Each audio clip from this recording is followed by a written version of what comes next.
Well, we're continuing our series this week called Tables, where we're talking about the places, the times when Jesus intersected with people and when he invited other people to come and intersect with him. And this week, we're looking at what happens when Jesus invites himself to the table. We'll talk about some things that might make you feel just a little uncomfortable today. So buckle up, get the message notes, and let's pull up a chair to the table.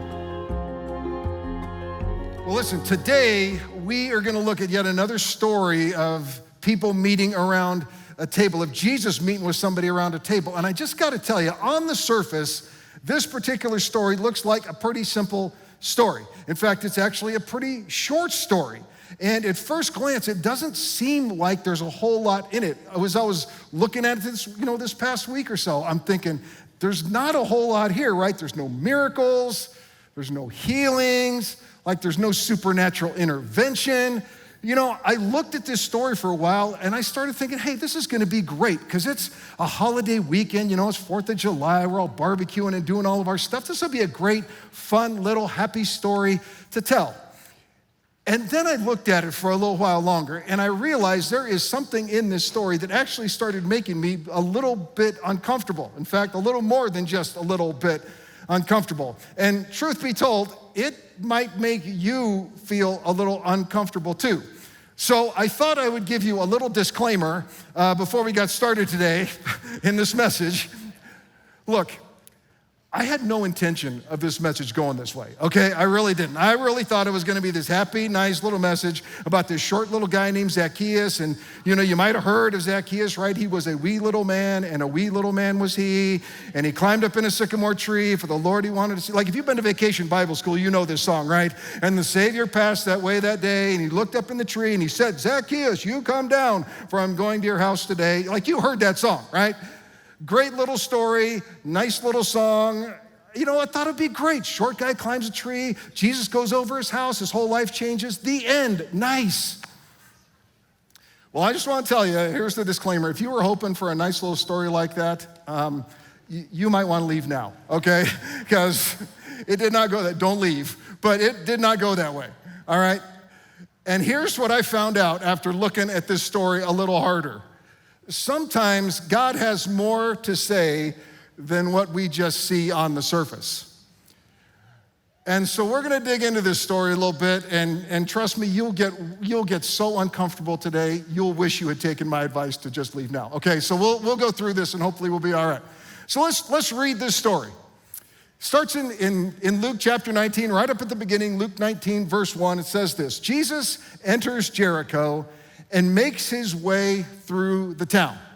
And in the town, there was a man named Zacchaeus. Now, he was the chief tax collector in the region, and he had become very rich. Now, what I want you to understand is in the social hierarchy of the day, there were Pharisees and the social elites kind of at the top, and then somewhere in the middle, there were normal people. And then there was like 30 feet of garbage, and there were the people they called the sinners, who did bad things for a living or who just notoriously made bad decisions. Below them was the tax collectors. And then there was another 30 feet of garbage, and there was the chief tax collector. I mean, listen, if tax collectors of the day were hated because they were making a living working for the enemy, working for the Romans and cheating their own people, imagine the affection that people had for the chief tax collector who sent the tax collectors out to do it and then made even more money off of them by what he did. This was Zacchaeus, the chief tax collector. The story goes on. He tried to get a look at Jesus, but he was too short to see over the crowd. And aren't you a little glad about that? I mean, aren't you? I think he probably wasn't really that short. It's just the crowd was like, we ain't letting you see him. Like, we don't even want Jesus seeing you, my friend, because you're kind of the shame of the town. Like, I think they probably crowded him out. But here's what happened. When Jesus came by, he looked up at Zacchaeus, because Zacchaeus goes right, remember, he goes and climbs the tree. Jesus comes by, he looks up at Zacchaeus and calls him by name. Zacchaeus, he says, quick, come down from that tree. You look ridiculous. He didn't say that. I must be a guest in your home today. So Zacchaeus quickly climbs down, took Jesus to his house in great excitement and joy. And then Luke interjects this little part because he tells us that some people thought it was pretty bad form for a prophet like Jesus to be hanging out with this notorious sinner.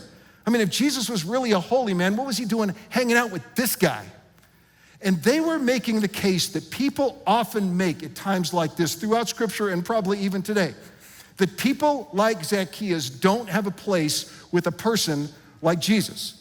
I mean, we saw this a while back when we talked about Matthew's table. Remember Matthew, who was a tax collector, who became a follower of Jesus, and he gathered some of his tax collector friends around to meet Jesus. And some Pharisees at that time, they started saying the same thing. People like that should not be hanging around with people like him. If Jesus is really holy, he should not be hanging around people like them. And there's any number of stories in the New Testament where people were shocked that somebody like Jesus would hang around with those kinds of people. Well, can I just tell you, it turns out that if you are gonna follow Jesus, you are gonna end up hanging out with some pretty big sinners, okay? I mean, just look around the room. No offense, right? But I mean, come on. So back to the story. So now Zacchaeus is out of the tree. He's excited that Jesus is coming over to his house. Some people don't seem to like it. And then all of a sudden, this is what happens. Meanwhile, Zacchaeus stands before the Lord and says, I will give half my wealth to the poor. Remember, he had become very rich.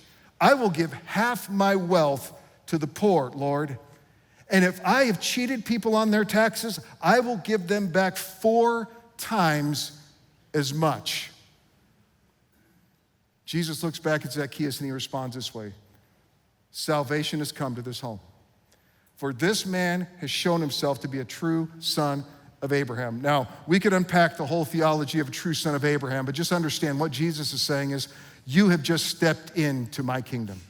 You have just become a part of what I'm all about. And then Jesus says this, for the Son of Man came to seek and to save those who were lost. Now, I gotta tell you, this is where this story and where frankly, this whole sermon I'm about to give, right, started coming off the rails for me. Because I read that and I'm like, wait, what? Let me see if I got this straight, all right? Super rich, notorious cheater runs out to see this celebrity prophet who's coming through town, and out of nowhere, the famous rabbi calls him by name, invites himself over to this guy's house for dinner, and that's enough to make this professional cheater who has made his fabulous wealth off cheating people start to give all of his money away? Here's what I want to know. What happened? Like between Zacchaeus crawling down out of the tree and Jesus inviting himself over for dinner and I'm giving my fortune away, like what happened? Like some famous pastor steps into your house one day, I'm sure you'd be like, okay, let's stop cussing and let's turn off Game of Thrones for a minute and all, we kind of clean it up a little bit for a minute. But give all your money away? Confess to a lifestyle of cheating and stealing from your own people? I mean, let me ask you this. What would have to happen for you to make a drastic choice like that? I mean, Zacchaeus was all about the money. He was all about getting more of it. He was all about using his influence to cheat and to lie and to steal from his people. And yet here he was admitting now that he was a cheater and a liar and a thief and giving everything away. I'm telling you, something happened inside that house that day. Something happened around that table that would cause him to go from curious, hey, let's climb a tree and see Jesus, to convicted, I'm a liar and I'm a thief and I need to change my ways. I mean, think about it. What would have to happen to make him do something like that? What would have to happen to make you do something. Like, what would have to happen for us to make that kind of change in our life? Because can I tell you something? It is a long walk from curious to convicted. Around here, we try to make this a safe place to take that walk. Because we know it's a long walk for somebody to start thinking, man, I need to go see what this Jesus thing is all about. And to go from that to, I am gonna give my whole life to Jesus. I'm gonna trust him with everything in my life. We know that that's a long walk, and it's why we say around here, it is okay to belong here long before you ever believe, to come and be curious for a while and to ask a lot of questions, to look through all of the pages of Scripture, to see it all and understand it all before you ever start developing a conviction like, I need to give my whole life to Jesus. So come join the walk with us. It's a long walk. But you see what happened to Zacchaeus, right? Something happened between that perch in the tree and him giving all of his stuff. What happened? Now, here's the thing. I'm not really sure. Like, there's no scholars out there who fills in all the gaps for us, in extra biblical material that tells us what happens to Zacchaeus. This is all we have of the story. We're kind of filling in some gaps here. But as I thought about it, maybe this is what happened. Have you ever had friends stop by on Dirty House Day?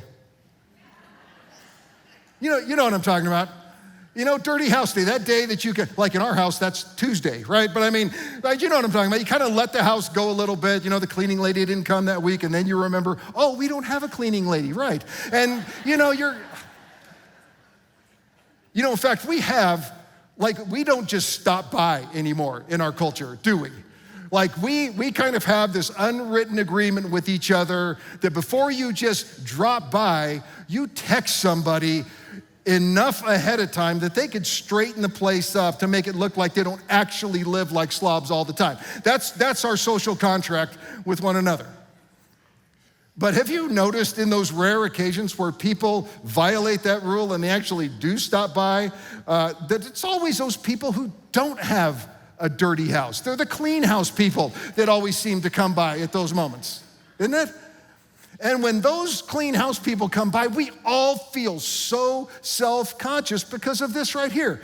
Instantly, we become painfully aware of the mess. And let's be honest, it's a mess that normally we're pretty comfortable with. Right? And then until somebody else comes along, and then all of a sudden, we're exposed, man. Our mess is right out there for everyone to see, and we're just a little bit embarrassed. And in that moment, can't we feel so judged? I mean, even though the clean house people aren't judgy people, we know they're not there to judge us and stuff, but the problem is they're clean people, or at least cleaner people than us, right? And just their presence in the midst of our mess feels so judgy, feels like judgment on us. Listen, these days I'm riding on airplanes a lot, and I experience this on the airplane every once in a while where I'll sit down and somebody will sit down next to me, and in the first 5 minutes of the conversation, they are like breaking the record for how many cuss words you can say in 5 minutes. You know what I'm saying? And then they look over at me and they go, so, what do you do? And listen, I have no desire to judge them, right? I hate the way that they are about to feel when I tell them what I do for a living. I don't want to judge them, but I know what's about. In that moment, they are going to try really, really hard to undo years of commitment to their vocabulary until they finally just stop talking to me, It's when the clean house people come over. Just because of their presence, we become painfully aware of everything that's out of place. Can I just tell you something that I've discovered is true about me?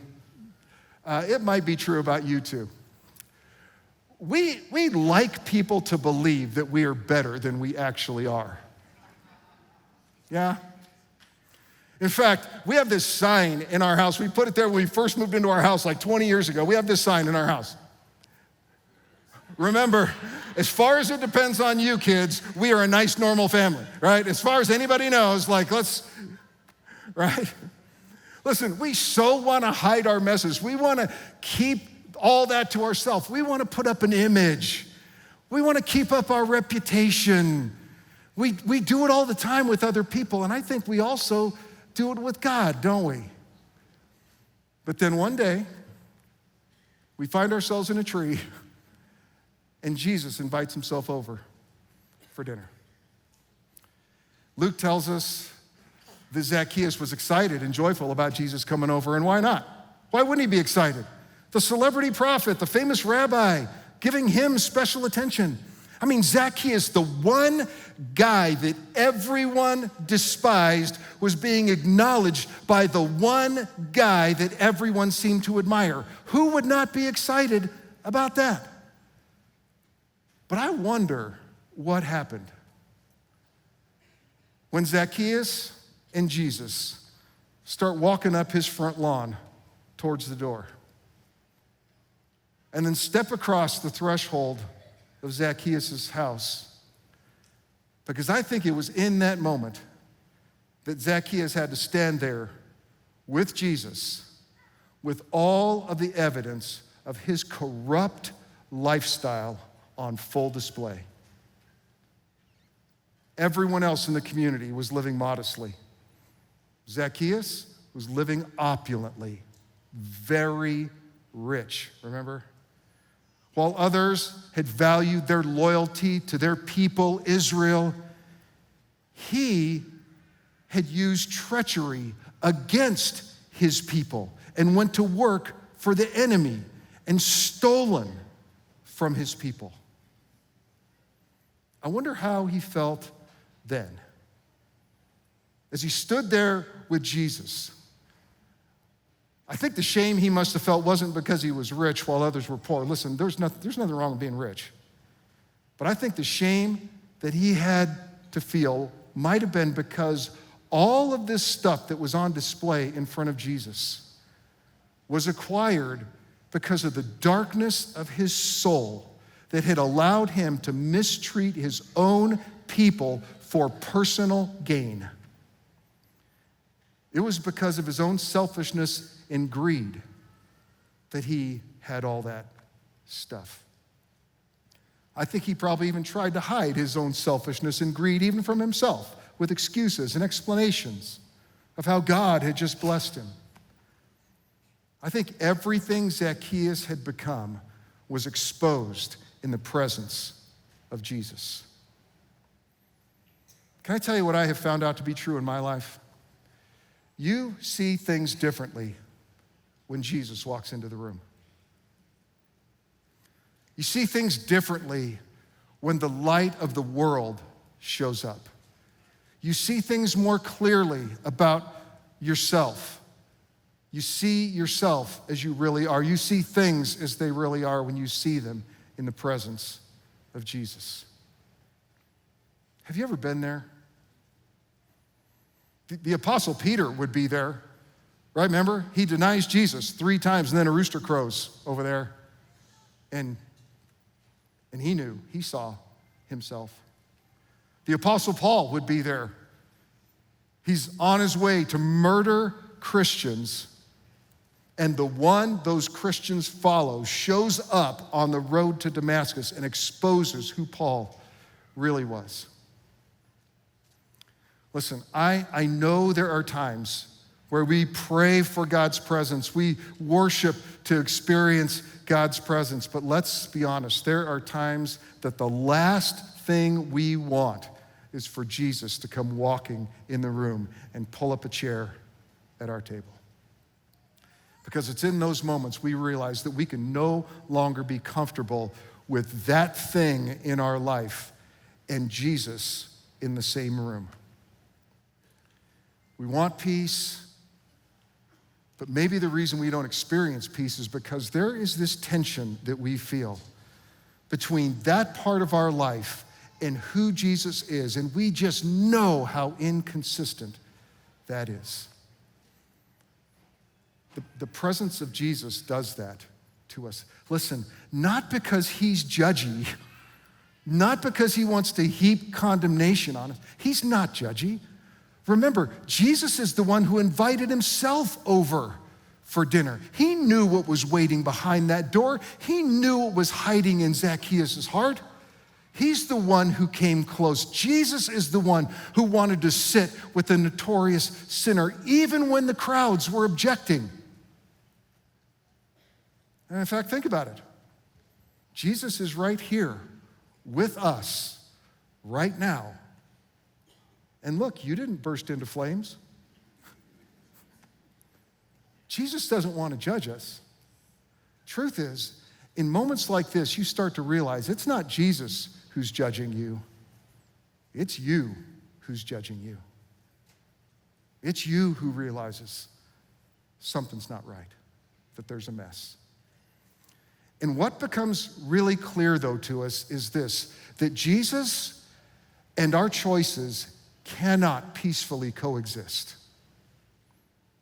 Jesus and the life that we have chosen, Jesus and the things that we have chosen cannot peacefully coexist. And right now you are probably thinking, can we still leave? Is that okay? Can we go now? Don't leave. Look, Jesus is not judgmental. He isn't condemning, but I want to tell you, he is not powerless either. Something happens when Jesus comes to the table. Something happens when Jesus invites himself into the room of our life. And here's what happens.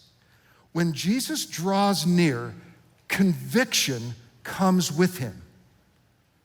When Jesus comes near, he just brings conviction with him. And here's why. Because when Jesus shows up, all of a sudden, we have a standard. Like we have a marker. We have a guidepost out there. I mean, he is the ultimate clean house friend, right? When he stops by, we gain clarity about what's right and what's not. We gain clarity about what's wise and what's foolish. We have a true north that both guides our decisions, but it also corrects our course.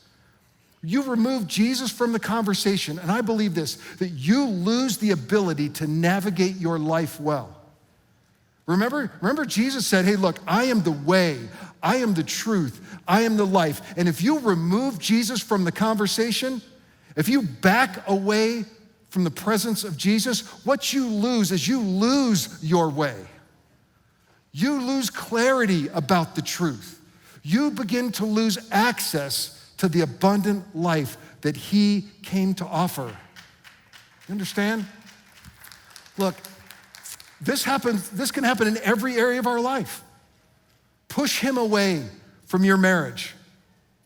Push him away from your friendships, from your parenting. Push him away from your decisions that you just rather make on your own.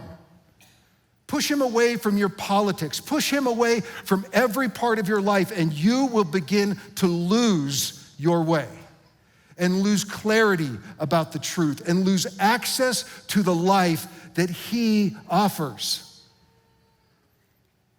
But here's the good news in it. If you're willing to sit with the discomfort in the presence that Jesus sometimes brings with him, you'll begin to find your way. When you wrestle with the discomfort that Jesus can sometimes bring, you'll begin to see the truth. And if you choose to, you'll begin to have the kind of life that he always meant for us to have, the kind of life that we always wanted to have. Not only does he show us the way, though, he actually comes to help us on the way. And he gives us his Holy Spirit to guide us and to strengthen us so that we don't have to walk this new way alone. But all of this leaves us with a choice. How much of Jesus do you want in your life? How close do you actually want him to be? Do you want to accept his invitation to come over for dinner, pull up a chair at your table, and start having conversations with you. Because when you feel Jesus inviting himself closer to you, you realize you can either have him close or you can have whatever that thing is, but you can't have both. You can't have both. Listen, Jesus invites himself closer, and Zacchaeus could not stay the same.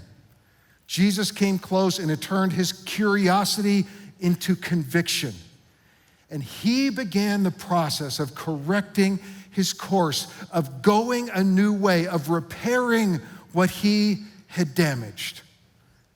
I think this is what happened to Zacchaeus that day. Could be wrong, but maybe not. I do know this, that when Jesus invites himself over, there is a choice to make. So, can you all handle just a little more discomfort? Are you okay? I heard somebody say this one time, and man, he was talking about the stuff that holds us back in our life, and this person said this, and I was so wishing they had not said this, because I hated how true it was. They said this: if you let yourself get away with it, you'll never get over it. Isn't that just painfully true? Like if you push conviction away, if you push Jesus' invitation away, and you just keep getting away with whatever that thing is, you will never get over it.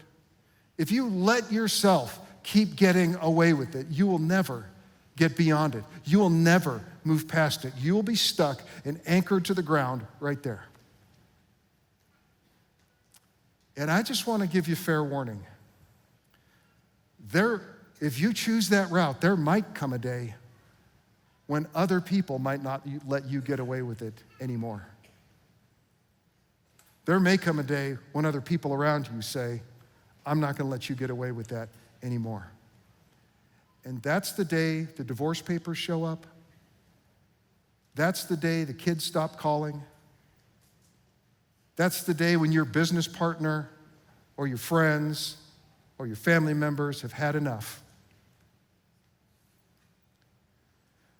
So while we're here, wallowing in our discomfort, let's just keep digging, all right? Let's just ask the next question. What are you letting yourself get away with? What are you hanging on to that's holding you back? I get it. Sometimes it's hard to see this stuff in the mirror. I mean, maybe it's been a part of our life for so long, it's hard to see the damage that it's causing around us. We maybe have grown accustomed to even hiding this stuff from ourselves. So let me just offer us a couple of things that maybe we've been letting ourselves get away with. First one is this: indulgence. Maybe there's stuff that you have kept around your life that makes you feel good, but in illegitimate ways. It might show up in the form of greed. It might show up in the form of addictions of one kind or another. Like, oh, I'm not addicted. I can handle it. I can quit anytime. Okay? Quit.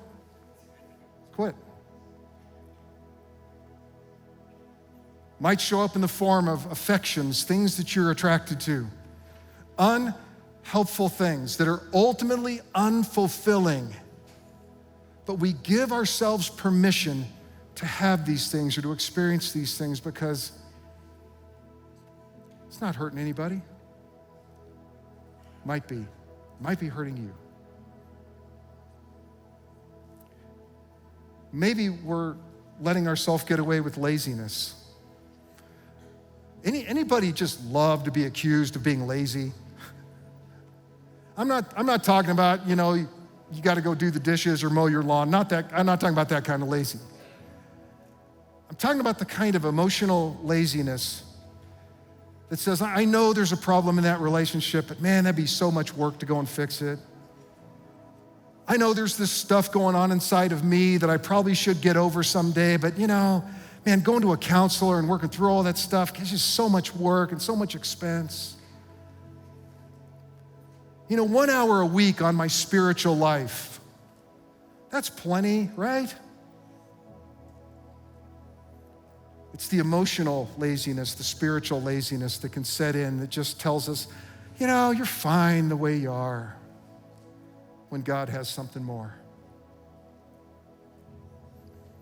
There's only 4 things on the list, so we got 2 more, okay? Hang on. How about fault finding? You know what I'm talking about, right? I mean, the kind of fault finding, the kind of criticism of other people and of other things that comes from, or maybe stirs up in us, a sense of superiority above them or over that. The kind of fault finding that says, hey, I know better, and they're so dumb.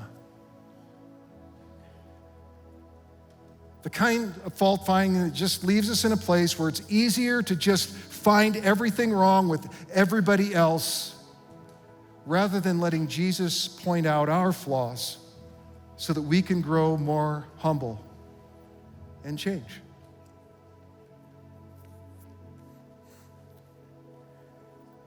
And then this last one, reactivity. You probably have never heard a preacher preach against reactivity. But you kind of know what I mean, right? Those explosive reactions that you have. Those reactions born out of impatience or frustration that just fling emotional shrapnel in every direction on the people maybe that are even closest to you and damage those people and damage those relationships. We know that old adage, right, that actions speak louder than words. I heard somebody recently say maybe it's our reactions that speak louder than words. If you're letting yourself get away with these things or something else, like what do we do? Like how do we get past this? Where do we even start? Let me just suggest to us a place where we can all start. Let's start right here. Just be honest. Could we just try to work up the courage to just be honest first with ourselves? I mean, if you want to kind of stick your toe in the water of this, to start digging into some of these things that you have been letting yourself get away with for years, you got to just start with being honest with yourself. Where you look yourself in the mirror and say, you know what? Today's the last day that's going to be okay. I really am that person who blows up on everybody around and they're all feeling it. I'm that person who has needed to lean into things emotionally and spiritually that I have just let go because I just don't have the energy for it. I'm that person who's been giving in to indulgences. I got to admit that this can't continue. And we just got to be honest with ourselves. That may be for some of us, maybe the hardest place to start. If you want to keep going, be honest with God. I mean, let's say what's real. He knows anyways, doesn't he? He already knows. But there's something about sitting in front of Jesus and saying, this is who I have become. And I want you to help me change. And then if you really want to do some graduate level work, maybe you take the chance to be honest with others, to begin to repair some relationships, to make the apologies that you need to make, and then to go a new way, and maybe even make reparations where you need to. Make restitution where it's wise and appropriate, but where you need to.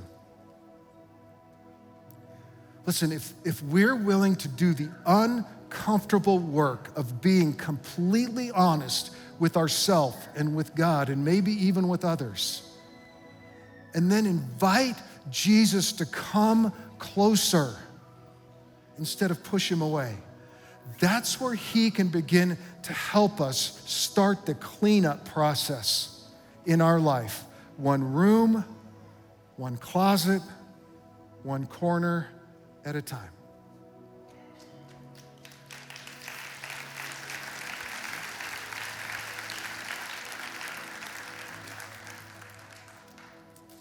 I told you it wasn't going to be fun. But let me just remind us of the grace of our God, who came to seek and save those who were lost.